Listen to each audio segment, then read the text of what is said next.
We are a little less than 24 hours into the legal tampering period, and well, the New York Jets have already made some moves and expect some more to come today. A lot to get into. It's free agency frenzy time, and today we are joined by the great Rich Cimini of ESPN here on NY Flight Jets Talk. Jets, Jets, let's go. Jets wide receiver Wesley Walker. Wesley, how you doing today? ESPN writer Mr. Rich Cimini, Jets reporter for The Athletic Mr. Zach Rosenblatt, Hall of Famer and Jets legend Mr. Marty Lyons. Your host, Connor Law. What is going on, everyone? Hello, and welcome back here into another edition of NY Flight Jets Talk on this Tuesday, March 11th, 2025. Appreciate you all tuning in. Smash the like button. Make sure you are subscribed to the channel. It's completely free, and it helps us grow significantly here on the program. You guys are the best. Can't thank you enough for all your support, especially around the free agency season. A lot of moves to come, so stay tuned for that. We're going to be live a lot today, and especially if there's some more breaking news. So make sure you like the video. Make sure you are subscribed. That's a great way to get notified when we do go live. But let's bring on our guest for today's show, New York Jets reporter for ESPN, Mr. Rich Cimini, graces us with his presence today. Rich, how you doing? Good morning, Connor. Always a pleasure to be with you, and you're always on top of the Jets stuff, so it's a privilege to be here. I appreciate it, Rich. I appreciate you hopping on. As always, appreciate you sparing time. Where I'm going to start yesterday was something that was viewed a bit of a controversial signing for Jets fans, and that's when the Jets went out. They signed 27-year-old Brandon Stephens, and 3-year, $36 million contract. And a lot of fans kind of were a little surprised there. The fact that he's coming off a down year hasn't really been spectacular, and now there's talks of him potentially trying to step in as a cornerback too next season after you sign him on day one of the legal tampering period. What exactly do you think his role is going to look like on this team, and could you see the Jets trying to add another cornerback or two to help him compete? Well, I mean, they signed him to a pretty big contract, so I think he's going to have a starting job. I think he'll probably play corner, although he did play safety early in his career, so there's always that possibility. But they went out and signed Andre Cisco last night. So Stephens is an interesting guy. I mean, he didn't have a great year last year. I mean, even the Ravens admitted that publicly at the end of the year. John Harbaugh came out and said it. I actually got a call from a former general manager who knows Brandon Stephens pretty well early this morning, and he was kind of aghast that the Jets spent that kind of money on Brandon Stephens. So, yeah, it's an interesting signing. I think he's going to replace DJ Reed. I think it's a downgrade. I don't think he's as good as DJ Reed, but he's young and he's got a lot of starting experience, and he obviously comes from a winning program, so that always helps too. We're staying at the topic of the cornerback position, Rich. Brendan Eccles is someone who has pretty much, when he's gotten an opportunity, he's thrived with this team over the past few seasons. He's now on the open market. He's an unrestricted free agent. What are you hearing? Is there any possibility that the Jets still work something out with Eccles?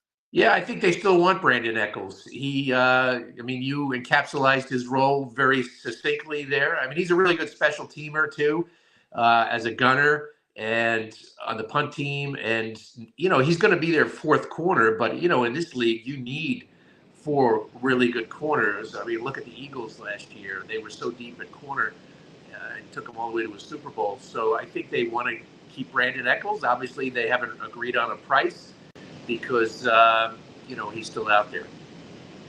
Next up on that list, Rich, of the names that the Jets could potentially try to bring back who's on this roster, another position in need, tight end with Tyler Conklin. We're hearing now that he's looking for a 3-year deal similar to the money that Juwan Johnson of the New Orleans Saints, the money that's been floated around there, like 3 years, 21, 3 years, $27 million. What exactly does a contract extension look like for Tyler Conklin, and is there interest in both sides to try to get something done?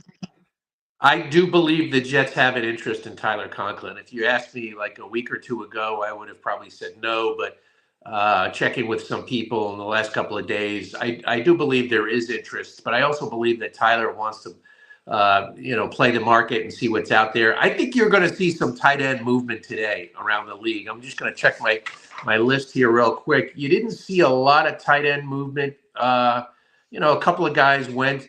But I think you're going to see something today and even at wide receiver too. There's really not a lot left. And tight end is a big trouble spot for the Jets right now because all they have under contract is Jeremy Ruckert, and everybody else is either a practice squad guy or floating somewhere in free agency. So I think the Jets would like to have him back. I think 3 years, probably somewhere in like the 18 to 21 range is probably what he's looking at. Now, Rich, you mentioned Jeremy Ruckert there. He's someone who the Jets drafted in the 4th round over Isaiah Likely. Now everyone's going out saying that after the start to his career, Isaiah Likely has had. What does Jeremy Ruckert's role look like on this team? Is there a chance you think he's even competing for a roster spot as we enter training camp here? Yeah, I mean, I don't think I think the scholarship is over for Jeremy Ruckert. It's going into his 4th year, and he's had plenty of time, and it's now or never. Especially with a new coaching staff coming in, they have no allegiance to him. He just hasn't produced, and they could draft a tight end. It's a deep draft for tight ends. I mean, there's been a lot of speculation about Tyler Warren of Penn State at number 7. I don't know if I'd be on board with that, but there are some tight end options in the draft, and they got to get a starting caliber tight end. I don't think Ruckert is a starting caliber tight end right now. I think he's probably ideal as a number 2, but he's got his old college quarterback coming back, so maybe that will rekindle something in Jeremy Ruckert. Rich, the starter the Jets lost yesterday was Morgan Moses, veteran, 34 years old, walked to the Jets' division rivals with the New England Patriots, and what I thought was a bit of an overpay, giving someone who's 34 years old, 3 years, $21 million. I was in the boat of trying to bring Morgan Moses back, but at that point, I was thinking maybe a 1 year, $1 year, $6 million deal, not giving him a 3-year, $21 million contract. That said, the Jets kind of have the right tackle spot on the offensive line open, but pretty much forfeits of the line solidified. We're hearing the rumors of AVT potentially sliding out and playing tackle. How do the Jets address the right tackle position? And is it a name potentially on the open market like a Jedrick Wills, a former first-round pick, is a name who's been receiving a lot of buzz? How do the Jets fill that right tackle hole? Yeah, I mean, it's very clear what the Jets did in the first 24 hours, that they don't want to throw money at older players.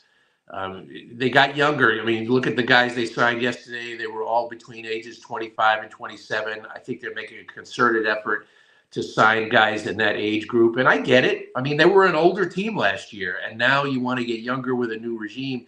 And I thought Morgan Moses, I'm right with you, Connor. I thought he would have been really good on a 1 year or even a 2-year contract for, 10 to 12 million. I thought the Patriots did make an overpay. They were desperate, probably more desperate than the Jets. I think the Patriots overpaid a few players, notably Milt Williams from Philly, their defensive tackle. That was an obscene contract, but I digress.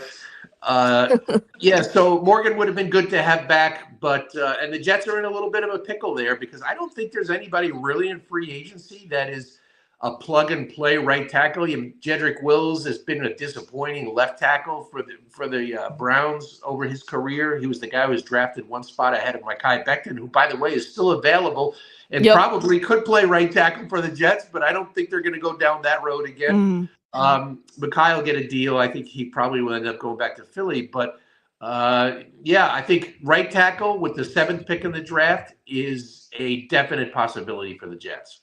Wow, that's interesting, Rich, because obviously the Jets drafted Olu Fashanu after they traded back 1 spot to 11th last year. Now, in the beginning of draft season, it was all you got to go with a weapon, you got to go with the Tent McMillans, you got to go with the Tyler Warrens. Now, the last week or so, we're hearing the Armand Membu type guys being floated around, Will Campbell's, the Kelvin Bankses of the world. So, wow, right tap, an offensive lineman at pick 7 does seem a little rich for me, but you could certainly sell me on it. I just want someone at pick 7 who is a skill position. I want to go pretty much best player available at pick 7. That's the way I view it. When they drafted Olu Fashanu last year, Rich, that roster was stacked from top to bottom. They had the luxury of trying to go after a depth piece. Now at pick 7 this year, the Jets have so many holes. I feel like they need to get a starter in right away. And I would rather go with a Tyler Warren, a tight end, who I think could make a greater impact than an Armand Membu type guy. So that's where I am with the 7th overall pick. What about you? Yeah, I mean, I haven't done a whole lot of draft work yet. We're still in the free agency, but I would say this. Aaron Glenn comes from a team in Detroit that was built on a strong offensive line play. I mean, they have arguably the best offensive line in the league. I think he wants to replicate that here. So they have poured a lot of resources into the offensive line over the last few years. You're talking AVT, a first rounder, Fashanu, a first rounder, even going back to Becton, a first rounder, Tipman, a second rounder. So they have poured a lot into that. But I don't think that will prevent them from pouring more into it. Now, would they do it at number 7? I mean, certainly they need a wide receiver, but I don't think there's a receiver worthy of the 7th pick in this draft. Tight end, I mean, he's a really good tight end. I don't know if he's worthy of the 7th pick. So it's I mean, look, the Jets have a lot of needs. You know, Rome wasn't built in a day, and certainly the Jets aren't going to be rebuilt in one offseason. They have a lot of needs.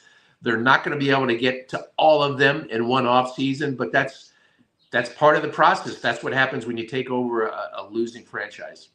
Rich, you mentioned wide receiver being a position in need, 1,000%. Are there any names, or Tim Patrick's obviously a name that we've heard a lot, any other names you're really, really looking for on this free agent market that the Jets could potentially bring in, whether it's as a wide receiver too, maybe you try to take a flyer on a veteran Keenan Allen, or it's a lower end wide receiver 3, wide receiver 4 type guy, because the Jets do need a ton of help at the wide receiver room. How do they address it in free agency?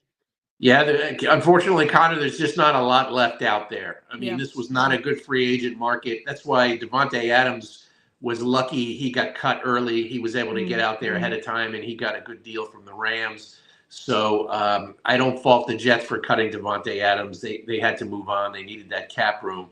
But, you know, there's guys like Keenan Allen, like you mentioned. There's guys who are over 30, who are probably only 1-year contract type guys who are still looking for a lot of money right now, more than the Jets are willing to pay. A guy I do think Tim Patrick is someone that they are interested in. I know they are. It's just obviously they haven't met on a price yet. But a guy, you know, Cooper Kupp is an interesting player. He's not what he was. I still think he could be very valuable for an offense, just because of his. I mean, he's a really good catcher of the football, a good route runner.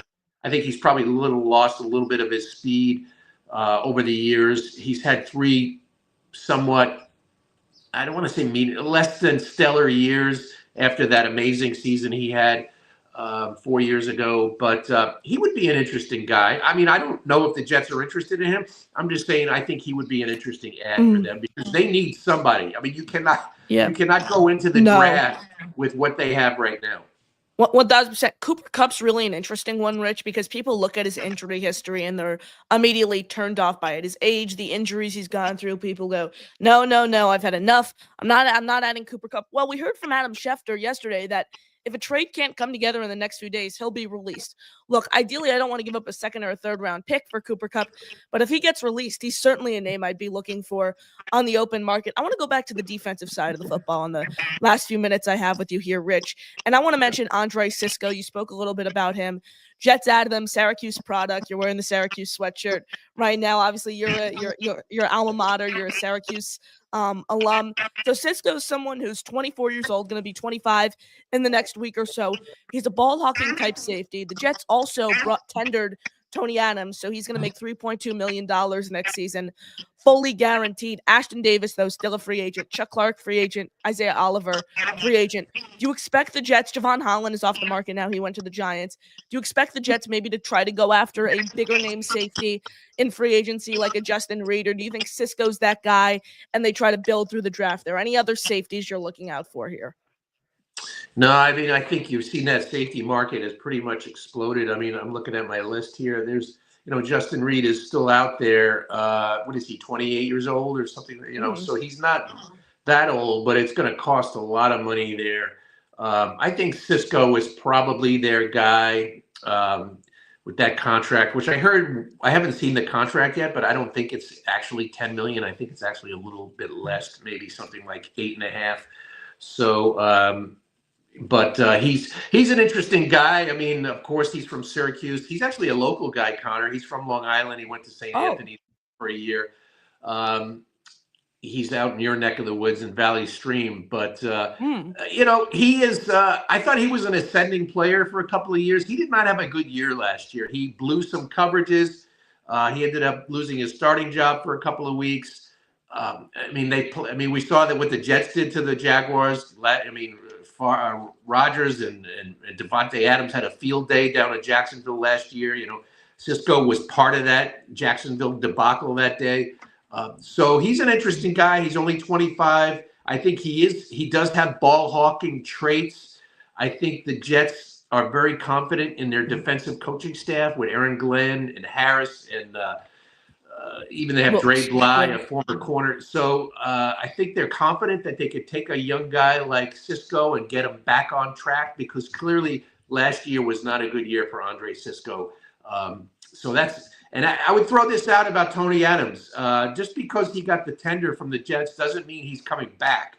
I think there are some teams out there that would be interested in Tony Adams. So the Jets have the right of first refusal. But I think a guy like Tony Adams might draw some interest in the restricted free agent market. So keep an eye on that. Appreciate you all tuning in. Smash the like button. Make sure you are subscribed to the channel. Rich Cimini, Connor Long here with you on a Tuesday morning edition of NY Flight Jets Talk Free Agency Frenzy. Rich, I appreciate you hopping on with me as always. Appreciate you sparing time. You got any final thoughts? Any final buzz? Any rumors around the team that you want to share here before we let you go? You didn't ask me about the quarterback situation. I mean, hey, is there going to be a quarterback competition, Rich? Is there going to, or you think they're just going to hand Fields the job? No, they're not going to. I do not believe they're going to hand Justin Fields the job. That is not. I mean, look, Justin Fields is the presumptive starter. They gave him $30 million guaranteed. He's not going to sit on the bench for paying a guy $30 million. However, it would not be the Aaron Glenn way to simply hand a guy a starting job, especially a guy who was a backup last year. So he'll have to come in and prove that he's the best guy with Tyrod Taylor. But clearly the Jets want to move forward with Justin Fields. I mean, look, he is a dynamic runner. He will be the best running quarterback in Jet history. I wrote about that yesterday. He will add to their running game. He will completely change the personality on offense. Now, however, he is deficient as a passer. I mean, I could throw a whole bunch of stats out. He just has not been a good passer in his NFL career. He has shown signs of improvement last year. I think it'll be very interesting to see how this new coaching staff adjusts to suit his skill set. But I thought this was a good signing because who else was out there? I mean, they made the Marcus Mariota. Like, do you want Marcus Mariota to come in? Do you want not Justin Fields? Do you want a Jameis Winston? You don't want that. Wentz. Those are guys. Wentz would have been a disaster. I mean, those are he's guys fundamentally broken. They're playing out the string in their career, whereas at least Fields has some upside. The $30 million, it's essentially a 1-year commitment. If it doesn't work out, they can get out of this contract in a year, and then they'll have to reset at the quarterback position. But I thought this was a good short-term move for the Jets. He's a bridge quarterback that could possibly be something more. And I think given the depressed quarterback market, that this was probably the best the Jets could do. 1,000%, Rich. And he's 26 years old. He's someone, like you said, is upside. I know a lot of people are going to go, oh, imagine him and Breece Hall out of the backfield. Second they signed him, I'm just picturing him and Braylon Allen on 3rd and 1, what that read option could look like, keeping opposing defenses on their toes, having a quarterback to worry about taking off with, unlike what you had with Aaron Rodgers. You knew he was going to get the ball out super, super quickly because he couldn't move. Now, Justin Fields, you have the unknown possibility. He's able to take off with his legs, get you 5 or 6 yards to get you a first down. You know, the mechanics aren't great, but the thing I'm looking for here is you could shift over to a more run-heavy style, run-and-gun type offense. That's what I like about Fields. Now, one more thing here, Rich. Do you think this changes the plans officially that they get Justin Fields in the building? Do you think this changes their draft plans? Perhaps potentially trying to draft a quarterback, a developmental guy on day 2 or day 3? I don't think it does. I think if there's a player there that they really like and they think can be developed, I think they can still pick a quarterback. I mean, this doesn't really change anything. I mean, this is like a 1-year bet on Justin Fields. It's not a long-term commitment. So if they're sitting there in the second round, what is it, 42, their pick? If Jackson Dart is still there, I would not be shocked at all if the Jets picked Jackson Dart there. And if they're sitting there in the 3rd or 4th round and there's a Kyle McCord there, or Jalen Milroe would be an interesting guy because he's so much like Justin Fields. I don't think he's nearly as polished a passer as Field was coming out of Ohio State, but Jalen Milroe is a dual threat quarterback who could learn in that style offense under a Justin Field. He would be an interesting guy, but I wouldn't touch him until like the fourth round at least. So I do not think this precludes the Jets from drafting a quarterback. Rich, by the way, I just wanted to say, great story on Jordan Travis. It really gave me some. I appreciate you sharing us the Jordan Travis update, the scoop on the situation, because feels like we were waiting all season to get some sort of update. So thank you for providing that to us at the top of the offseason. Yeah, so that was a really interesting situation. I called his agent just to get an update on him, and he took it down a road that I didn't think he would go down. And for those who didn't see it, I mean, Jordan's agent was just upset by the way the Jets handled the rehab. He felt that the Jets rushed him through his rehab last year and led to a setback, which, from what I was told, was a pretty severe setback with just like his surgically repaired ankle was swelled up and he was in a lot of pain and he had to basically shut it down. So I think he'll be okay for the coming season. He wasn't going to play last year anyway. So some people might be wondering like, well, what's the big deal? He wasn't going to play last year anyway, but anytime you're talking about a player's health, it's a big deal. And the agent was obviously not happy about it, the way the Jets handled it. The Jets felt they did it the right way. We'll see. I think he still factors into their plans. I mean, they want to work with this player. Even though he was drafted by the previous regime, I think they'd still like to try to develop him and see what's there. And but I don't think it will preclude them from drafting a quarterback if there's one there. But then in that scenario, Rich, would they carry 4 quarterbacks on the roster? Because then it would be Fields, Tyrod, you have Travis, and then if you drafted a guy, that would be the 4th guy. How would the Jets handle that? Do you think there's any world where they could carry 4 or someone would be on the chopping block? Yeah, competition. It's all about competition. I think that's going to be one of Aaron Glenn's buzzwords, and it's good. Competition is good. You can't have too many quarterbacks, and they could be bargaining chips down the road. You never know. They have value, and I think competition is something that was lacking on the last couple of years on the Jets. I think there were too many players who felt that they were entitled to their position no matter how they played. And I mean, last year you only saw one player get really benched, and that was Tony Adams. And so I think there'll be an entirely. And that came from the owner, by the way, from what we saw from the Athletic. Came from the owner, which is right. And so I think you're going to see an entirely different mindset this year. It's going to be a true meritocracy. The best players will play. And if that makes players feel a little bit uncomfortable or walking on eggshells, so be it. That's going to be life under Aaron Glenn. Rich, can't thank you enough for hopping on. Can't thank you enough for sparing some time. You got any final thoughts? No, Connor, I'm going to jump back into free agency. Like I said, I think you'll see some. We're pretty much down to the second tier of guys now. I mean, yesterday there were so many. You're going to watch for Aaron Rodgers. Tomorrow will be officially released. I know it's a formality at this point. You still have an Alan Lazard situation to watch. He's still on the roster right now, which surprises me a little bit. Maybe they're trying to renegotiate his contract. Maybe. I still think he'll probably end up getting cut. And you also have a C.J. Mosley situation to watch as well. I suspect with Sherwood coming back that they'll probably release C.J. at some point, but that's another story to watch. But once again, thank you for having me on, Connor. So it was a pleasure to talk with you about the Jets. Ladies and gentlemen, ESPN's Rich Cimini checking in here on the program. Shoot him a follow on all social media platforms if you haven't already. Rich is the best. At Rich Cimini, read his work, ESPN.com, host of the Flight Deck podcast. Check him out, Apple Podcasts, all social media. Rich is the best. Can't thank him enough for checking in here on the program. I'm going to stay on here a little longer, answer all of your questions, take your calls. We'll also be joined by another special guest at 10 a.m. today. So we have another special guest at 10 a.m. We'll keep that private for now. And then 2:45 p.m., Antoine Staley of the New York Daily News. We'll have the show then. And then 8 p.m., Gunny Gumby from New York Jets Situation Report in his weekly spot. So a ton of content today. And I can't thank you guys enough for all tuning in here on the program. Like I said, any questions, throw them in the chat. We'll get to those. If you want to call into the show, you could do so with the pinned comment at the top of the chat. We'll go start things off with our guy Alan comes in today. Appreciate you tuning in here on this Tuesday morning. Alan, love the 3D signings by the Giants. Holland, Adibu, and Golston, my fave 2 signings thus far. Hawked to Buffalo, Daniels to Miami. Jets grade C, like the Cisco signing. Wish it was multi-year. So yeah, the Giants signings have been great. The Holland signing is my favorite. I would have loved Javon Holland, but he got a deal done with the Giants. So good for Holland. Hawk to Buffalo is an interesting one. Daniels is a really, really solid guard. He's just coming off a down year. That's what I'll say. Jets grade C. I'd give him like a B. Honestly, Alan, you said Cisco signing, wish it was multi-year. The way I think the Jets viewed it is he's coming off a down season.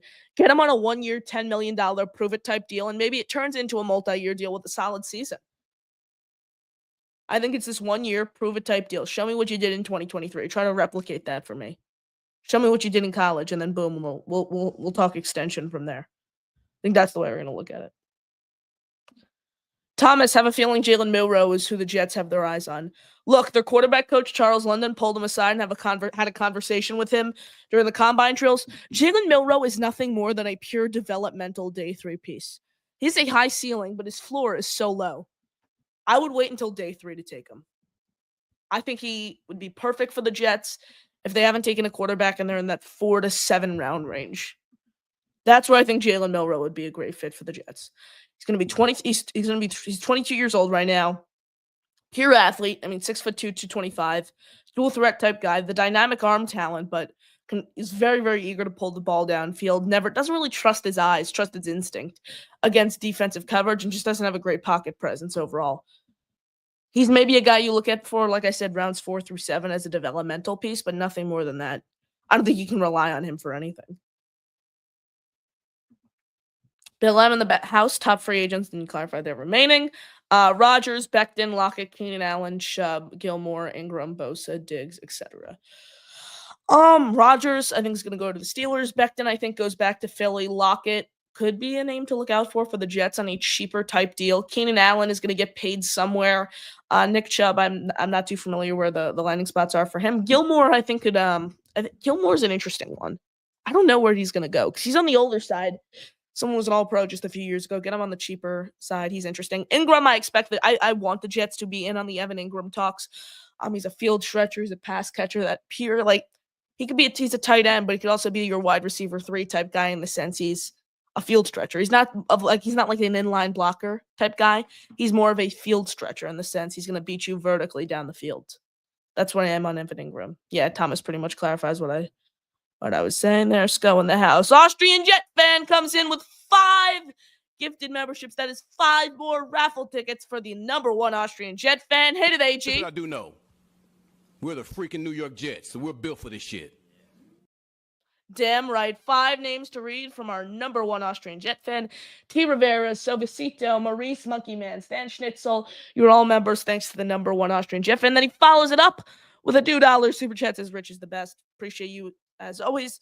Our number 1 Austrian Jet fan. That is 6 more tickets, into our raffle. For those who don't know what our membership raffle is, every month we do a membership raffle. You can get in. Every gifted membership will get you a ticket along with every $2.99 super chat, a Wayne Corbett signed jersey, a Darrelle Revis signed photo, an Altoon signed photo, a Keyshawn Johnson signed photo, a Jericho Cotchery signed photo, a free item from our merch store, and a channel emoji among the prizes we're giving away this month. We'll throw the ticker back on down below, so get in on it if you haven't already. The more tickets you have, the higher chance you have to win one of our grand prizes. The number 1 Austrian Jet fan. I can't thank you enough for all your support here on the program.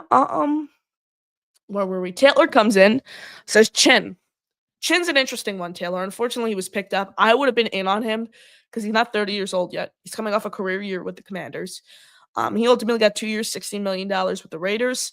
Look, I would have been in on Jeremy Chin, but now he's off the market. Like Rich was saying, all the number 1 free agent guys, all the first tier of free agency, those guys are pretty much off the list now. You're now looking in the second tier. For those who are just tuning in, because I noticed a lot of you just tuned in right after we let Rich go, a few takeaways from my conversation with Rich. Number 1, he said just because the Jets tendered Tony Adams does not mean that he's going to be on the roster next season. Boom. He said he thinks the Jets could potentially be interested in trading him. Said he spoke to a former GM who has a strong connection to Brandon Stevens, and he was very, very surprised the Jets paid him the 3 years, $36 million. Another one he mentioned, I asked him about towards the end. He does think there's still going to be a quarterback competition no matter how much money Justin Fields got. Even though he's on that 2-year, $40 million contract, Rich still thinks there's going to be a quarterback competition. He said there's a strong chance Jeremy Ruckert is competing for a roster spot. Believes Brendan Eccles will come back to the Jets. They'll work something out, and thinks Conklin will test the open market. That's the latest scoop from Rich. Kev, the Jets fan in the house. Can we get a receiver like Kupp? Funny enough, Kev, Rich actually mentioned Kupp. Look, this is what I said to Rich too. I don't want to give up a pick for Cooper Kupp, but we did hear yesterday from Adam Schefter of ESPN if the Rams can't strike a deal in the coming days, I don't think they're going to be able to. They will flat out release Cooper Kupp, and then if they release Cooper Kupp, the Jets have to be in on those negotiations 1,000%. So once he gets released, I'm in on those talks. What's his value though? Like Keenan Allen's looking in that 1 year, $15 million range. You really want to pay an aging Cooper Kupp who's been injury prone $15 million? It's the question. What I've been saying is go after like a lower level guy in free agency. Like, here's the thing: like the lower level guys I was talking about, other than Tim Patrick, are all off the board. Josh Palmer, I really liked. I wanted Matt Collins. All these guys, the lower level free agents, you can go get after for cheap. They're all off the table now. Because like Rich said, second wave of free agency is here. So bottom line though, if he ultimately gets released, he's a name the Jets should be in talks for. And follows it up, if we get Kupp, our run game would be elite. I think your run game got just significantly better with Justin Fields now as your quarterback. That's the way I view it. I think the run game is beautiful now with Justin Fields. Now you have to have defenses on their toes, wondering what you're going to do. With Aaron Rodgers, it was such a predictable scheme. Now you can mix it up, a run-heavy style offense, running gun type scheme with Justin Fields. That could be really, really exciting. I'm looking at guys. Keep the questions coming. We'll get to those calling to the show. If you want to do with the pin comment at the top of the chat, another special guest joining us at 10 a.m. Then I got to hop off around 10:30, 11ish. Then we'll be back on the 2:45 p.m. with with NY New York Daily News reporter Antoine Staley. Got some stuff in between, so if there's breaking news, then I probably won't be on, unfortunately. But if I can, I'll try to come on here for a quick live stream. I'll let you know, guys. Appreciate your support on the program as always. So here are the top free agent wide receivers left on the market. Here's the thing: it's not spot rack. It's being difficult here. They're not only showing me; they're showing me every single person who's available, even if I filter it out to wide receivers. Could just go through the list here. Let's see we'll just say who was signed, who was not. Okay. Stand by here. Free agent rankings, boom. Higgins gone, Godwin gone. Cooper's on the open market, just coming off a down year. I don't want to put $15 million a year into an aging veteran. No, thank you. Stephon Diggs still available, coming off a gruesome leg injury. Aging, not paying him $60 million for a season. No, thank you. D-Hop could be interesting. He's going to be 33 years old, but still, like 1 year, $10 million for D-Hop, I think could be really, really intriguing for the Jets. We haven't heard anything regarding the Jets' link to D-Hop, but hey, maybe he's a guy the Jets could look out for. So we said that. Brandon Cooks is a name. We had Jake Brown, host of the Jets Fly Club, on last night. He said he would be interested at Brandon Cooks. Spot Rack has his market value set at $5 million. He gets hurt, but he's a veteran speedster. You could get in there for cheap. No thank you on Deontay Johnson. Spoke about Lockett. Spoke about D-Hop. Robert Woods, maybe Josh Reynolds, Demarcus Robinson, Tyler Boyd, Nick Westbrook-Akine. The options aren't all that attractive. This team's now into the second wave of free agency, so all the top guys you were looking for at pretty much every position are gone because yesterday was a big day for a lot of signings. I'm still pleased. Like it's not great to see all those first wave guys go and the Jets not really pick up any one of them, but it's good to see the Jets at least be active on the first day. Like if I had to give the Jets a grade, I'd give it a B+. I thought yesterday was a B+ day for Darren Mushi. He addressed the quarterback position, tendered Tony Adams, signed a safety, overpaid for a cornerback. That's my one gripe. And yeah, I thought it was an okay day I'd say it's an above average day for Darren Muji yesterday. Not you extended Jamie and Sherwood too. We have to take that into account, although it wasn't fully yesterday, Sunday night. But still, you extended Jamie and Sherwood. Like he's got off to a good start. Biggs is Nick Folke free agent. We definitely want to make sure we have a solid kicker. This year, last year was a disaster. Yes, Nick Folk is a free agent. There's another one. I think Joey Sly is a free agent as well. I'll pull up the list actually. Yeah, here it is. Nick Folk, Matt Prater, Eddie Pinheiro, a familiar face for us Jet fan. Michael Bagely's terrible. Joey Sly, Greg Joseph was a Jet last year. Austin Seibert, former Jet. Cade York, he didn't end up signing with the Jets. He worked out for them though. Spencer Schrader, former Jets. Half that list is our former Jets. Let's keep in mind here though, Anders Carlson, excuse me. At the end of the season, the Jets signed him to a reserve/future contract. There's a chance he might be the kicker for the Jets next season. There's a chance that happens. So don't count out Anders Carlson. A name to look out for though in the draft is what's his name? Ryan Fitzgerald from FSU. Pretty much didn't miss a kick last year. Automatic. I would be really, really intrigued by the possibility you try to draft a guy like Ryan Fitzgerald on, day 3 of this draft, around 6 or 7. I would be interested in that. I just look at what the kicker position did. I know it's overblown. Like you get a new kicker every week, you'll win, but no. The kicker position, it's crazy to think, lost the Jets games this past season. You need a legit kicker in here. I like Nick Folk. Personally, I'm going with Joey Sly among those names. I just think he has such a strong leg. I would go with Sly among those names, but I would love a Nick Folk reunion for sure. Dixon, I wouldn't mind a Demarcus Robinson reunion. Robinson's interesting. He's a really, really interesting name because he's 30 years old, a little over 500 receiving yards last year, 7 touchdowns. I wouldn't hate Robinson at the right price. But again, we're talking about all these names like Tim Patrick, Demarcus Robinson. These are wide receiver 3s, wide receiver 4s. They're not wide receiver 2s. The Jets still have to find their true wide receiver 2, and I think it's building through the draft. Has to be through the draft because I don't see anyone on this market and view them as a wide receiver 2 guy. Even if you look at a Keenan Allen, a Stephon Diggs, guys who are aging, you'd have to pay $15 million a season. Stephon Diggs coming off a gruesome knee injury, really a wide receiver 2 in this league. Does Keenan Allen still have his step? There's no true elite free agent wide receiver. Even if you look at for anyone was signed in this free agent class, there was no. I said looking at this class 5 years ago, it's an elite class now. Too many injury prone guys. Too many guys over 30. Like Rich said, the free agency class overall this year is not impressive. Just like the draft.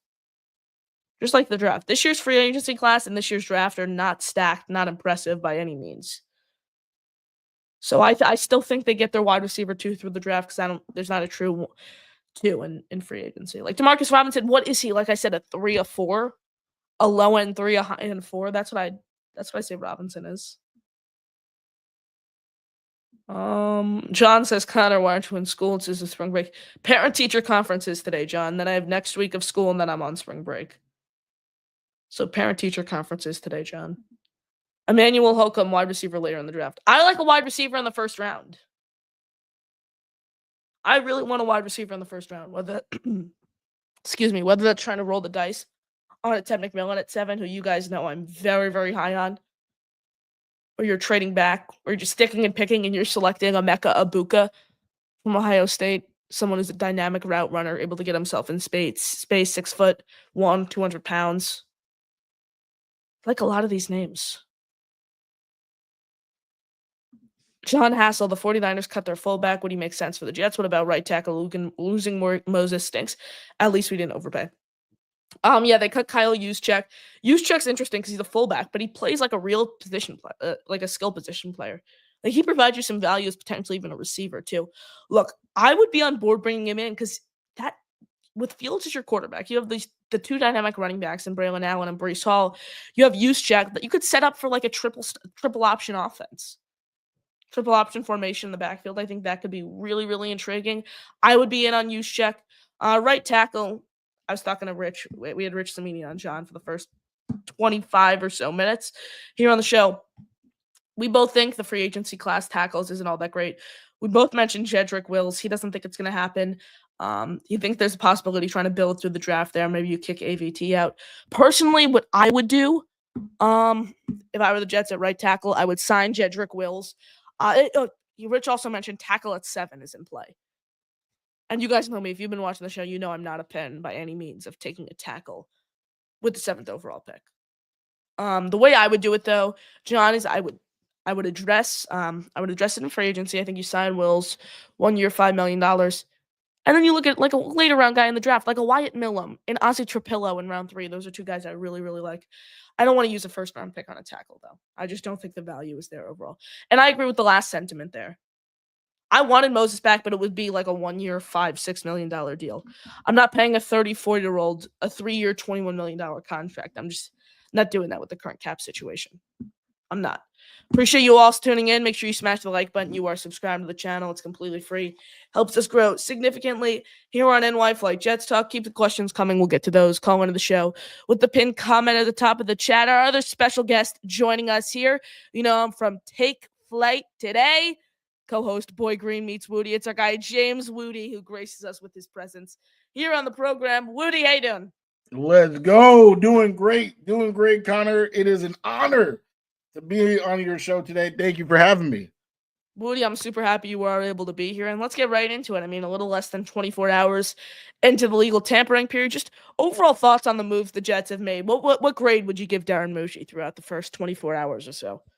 I'm glad you're asking me that question today rather than yesterday because been able to have a good night's sleep over it. I would say I'm gonna give it a C. I'm gonna give it a C. I was always told that C is kind of average. Yeah. And I think that is what we've seen from Darren Mooney is just an average signing. I think there are holes that needed to be addressed that haven't yet. I've been watching, the whole episode. So to Rich's point, we cannot go into the draft with the wide receivers that we have right now. And we've seen some already, come off the board. So I just I think it could have been better, but I mean, of course, could have been worse.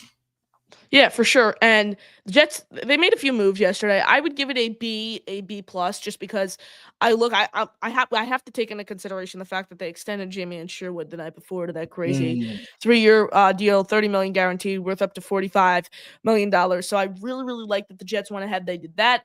I'm a huge fan of the Justin Fields signing. The Brandon Stevens signing is my one critique, and I'm also a fan of the Andre Cisco signing. So the one signing I don't like, the one signing that's a little puzzling for me, the fact they paid a cornerback who really hasn't thrived at the NFL level yet, 3 years, $36 million. But if I'm trusting one coaching staff when it comes to evaluating talent in the secondary, it's this coaching staff with Aaron Glenn, Steve Wilkes, Dre Bly, Chris Harris, the whole defensive staff. This is the team I trust to find talent at the safety position, at the cornerback position, in the secondary overall. So that's my one critique, but it doesn't bother me too much, just knowing that there's a defensive master, there's defensive masterminds rather in the building, and that's something I feel confident in. Woody, are there any free agents you're still eyeing on the open market that you haven't been linked to the Jets a ton, who you have your eye on and you want the Jets to go after, perhaps? Yeah, it's actually a name that you said before. You were running down the names of some wide receivers, and give me Nick Westbrook-Ikhine, Wow. formerly from the Tennessee Titans. I've really been impressed by his development over the years. He's still only 27. I'm not saying, and this is to your point, right? You said you're looking at a whole bunch of wide receiver threes, not really a wide receiver two. I would agree, I would prefer him to be wide receiver 3. But this is somebody who was right. The Titans shipped off DeAndre Hopkins, and he was wide receiver 2 next to Calvin Ridley. And what did he do? He scored 9 touchdowns, had career high in yardage. I mean, he's 6'2", great run blocker. We're talking about the run block, or the running scheme changing with Justin Fields. This is somebody who can help with that. But also a huge catch radius that can help in the red zone. And that's why this boy, no matter who was throwing it, Will Levis, Mason Rudolph, Rudolph the Red-Nosed Reindeer. It didn't matter who was throwing it. This man was catching the football, and I think he would be a great and cheap addition to the New York Jets. Now, Woody, you mentioned Justin Fields there, and I got to get your thoughts. New quarterback in the building. Thoughts on the Field signing? And I'm going to ask you the same question I asked Rich.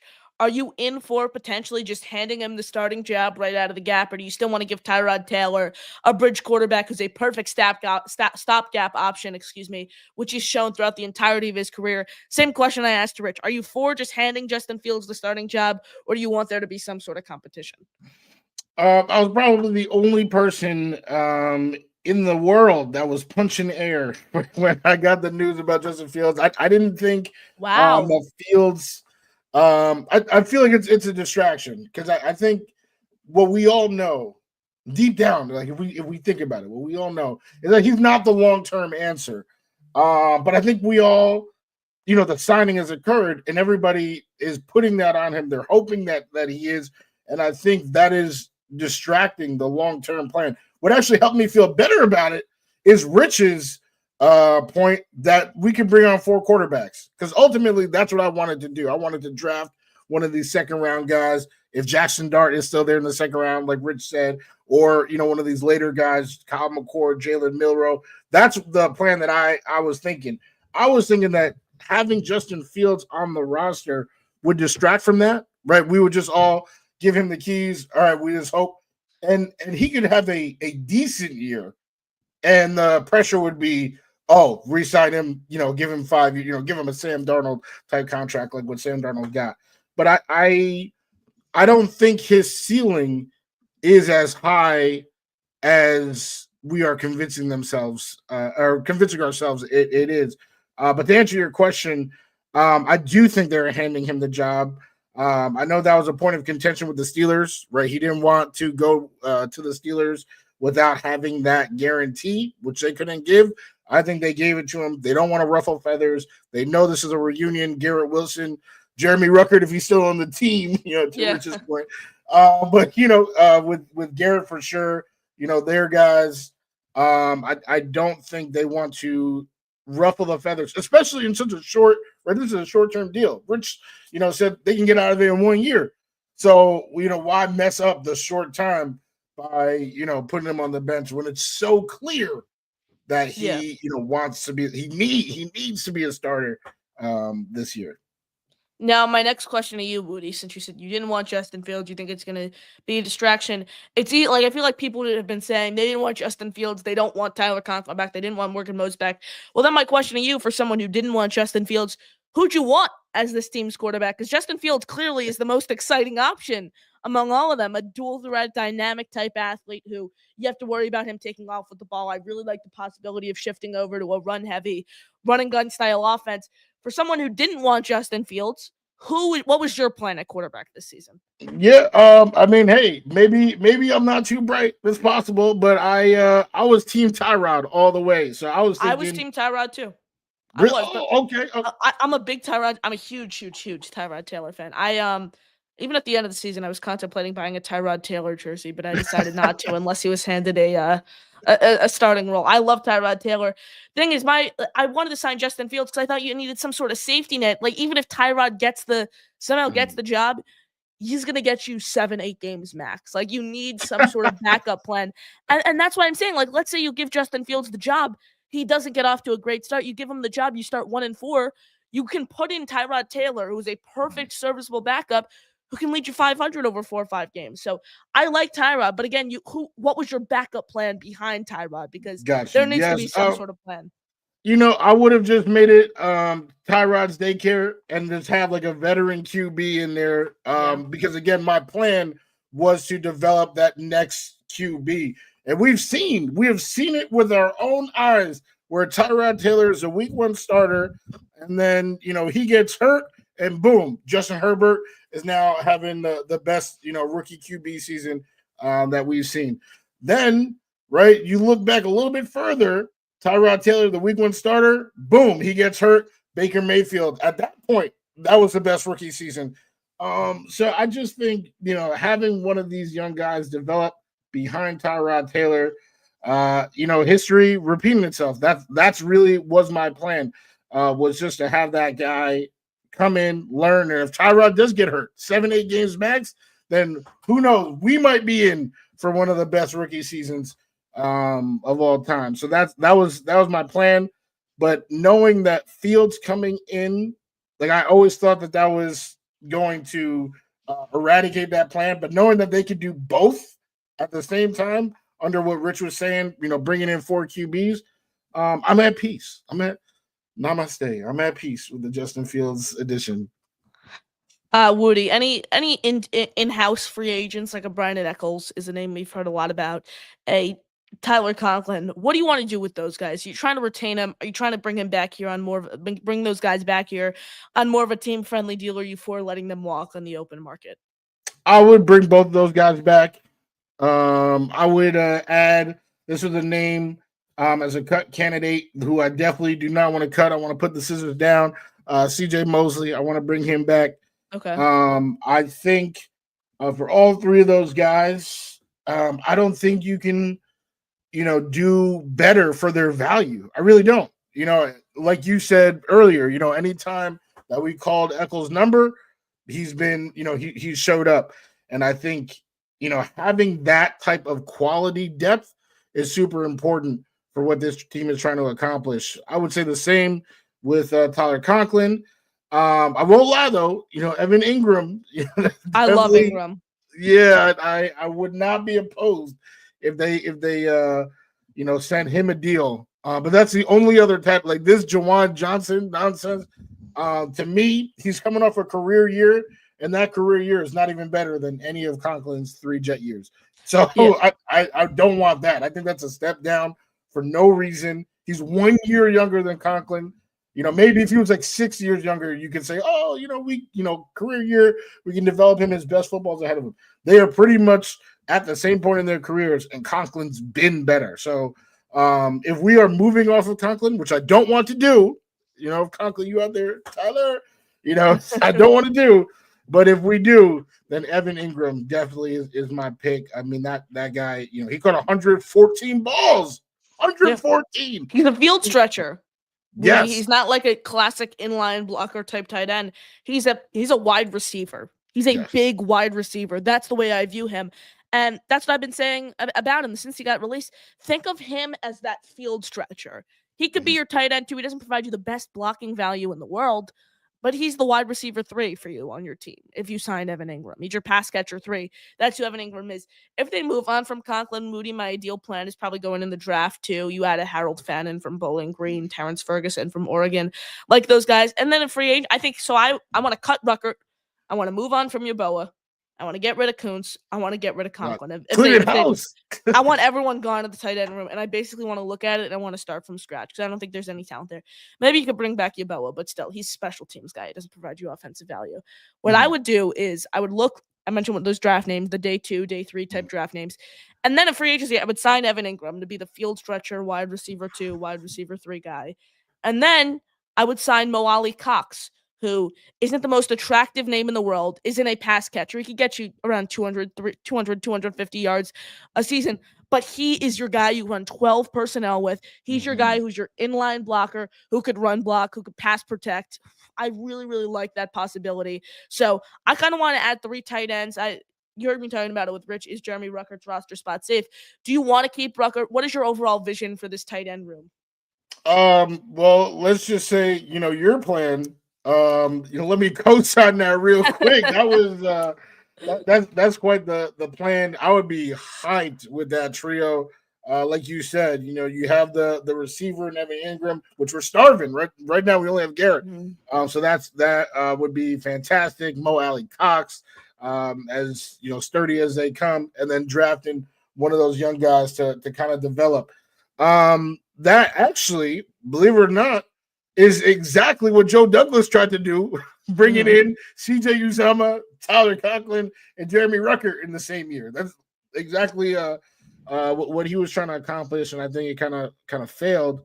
And Ruckert, unfortunately, hasn't been the tight end that I was expecting. I was pounding the table for Ruckert that year, coming out of Ohio State. Thought he was a fantastic catcher. Just didn't have the numbers because, of course, he was on a team with Olave, Garrett Wilson, JSN, who's balling out in the league as well. So do I want to cut? Am I going to say right now cut him? I would say no. I would give him the chance to earn his spot because one thing is that he has been buried, right? His whole career he's been buried on the depth chart. Last year was his first year to kind of get meaningful snaps. He did not provide any meaning in those snaps, but I think under a new regime, new offense, new philosophies, give him a chance. I personally would, especially since he's so cheap right now too. Give him that chance to earn a spot with the new guys you bring in. Appreciate you all tuning in. Smash the like button, subscribe to the channel. James Rudy, Connor Long here with you. Tuesday morning edition of NY Flight Jets Talk. Free agency frenzy time, baby. Submit all your questions in the chat.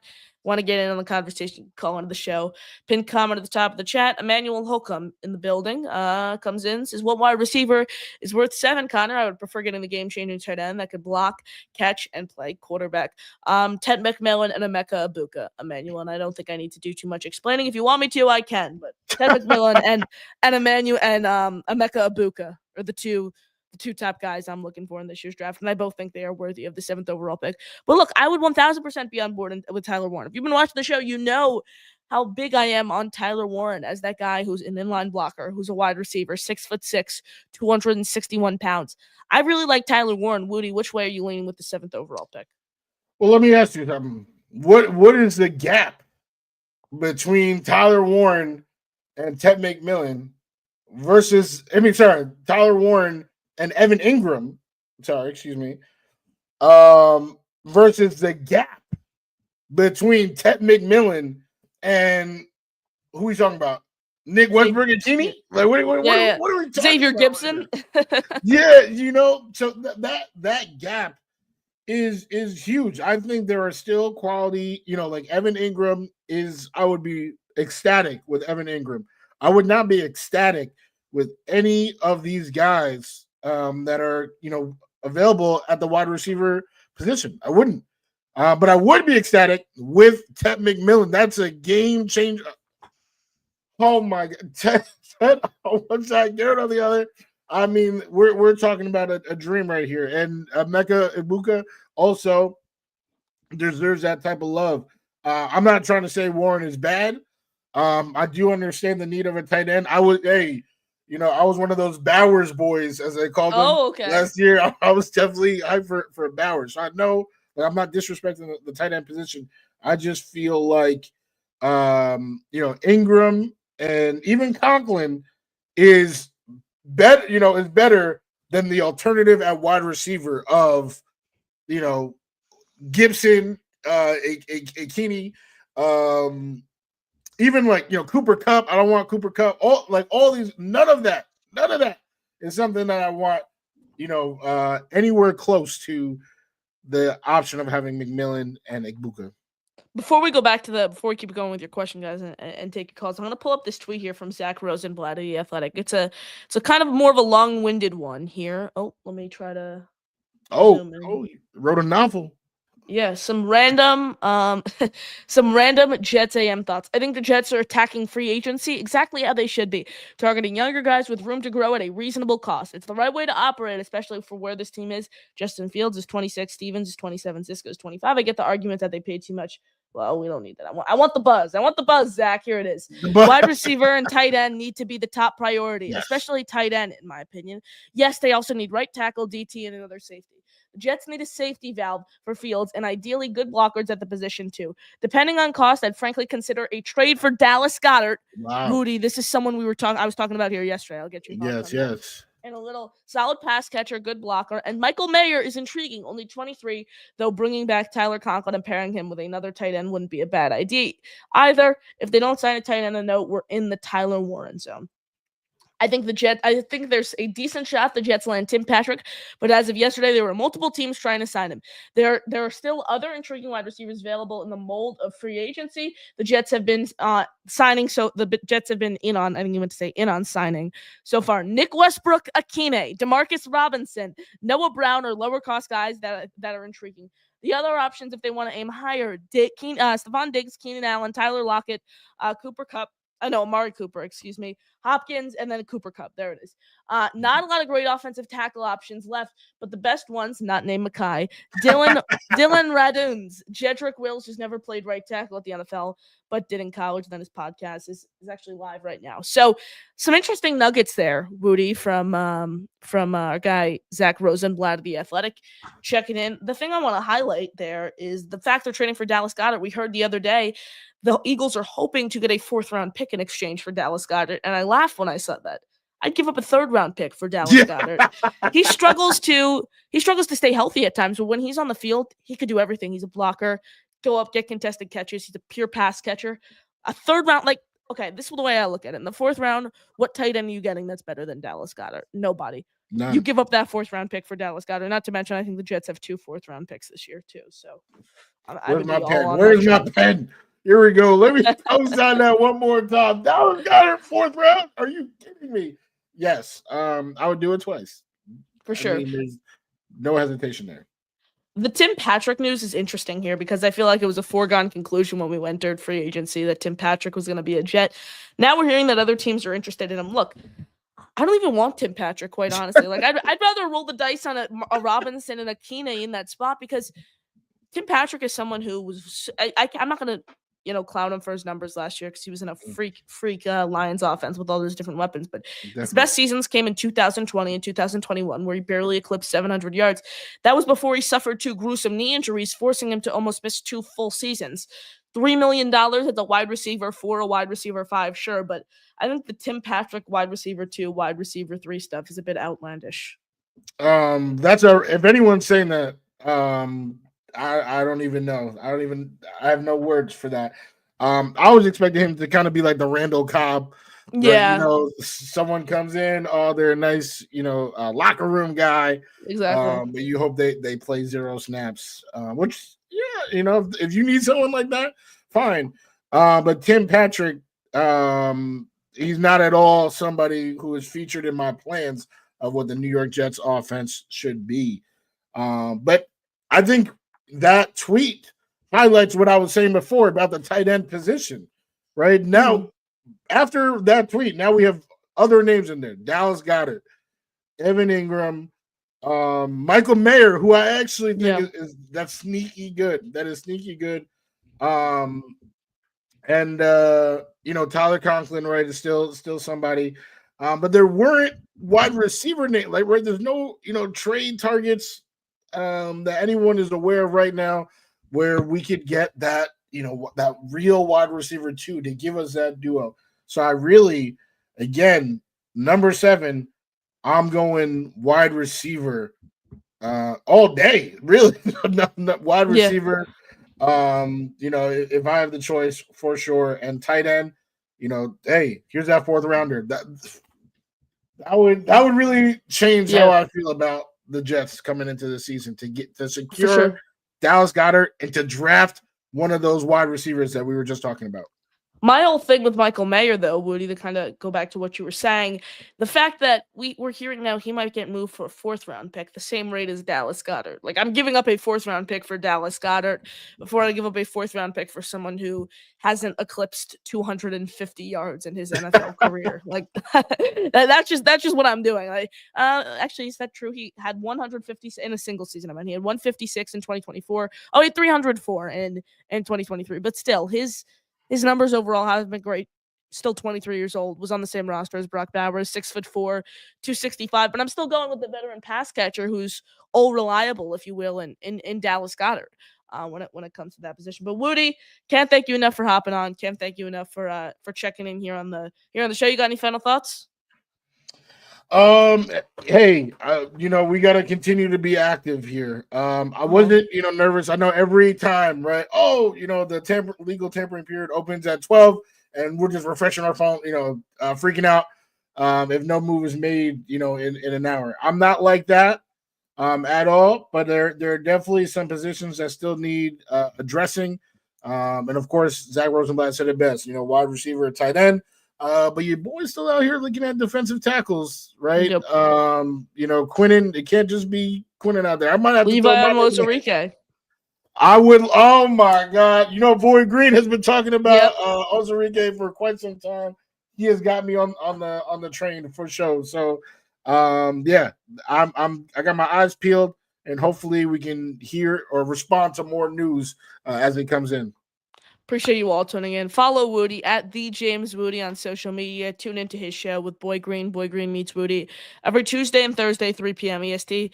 Woody, can't thank you enough for hopping on. Appreciate everyone tuning in. We'll be back if there's any breaking news. Hopefully, because I had to take care of some stuff before I am back on today at 2:45 p.m. with Antoine Staley, the New York Daily News.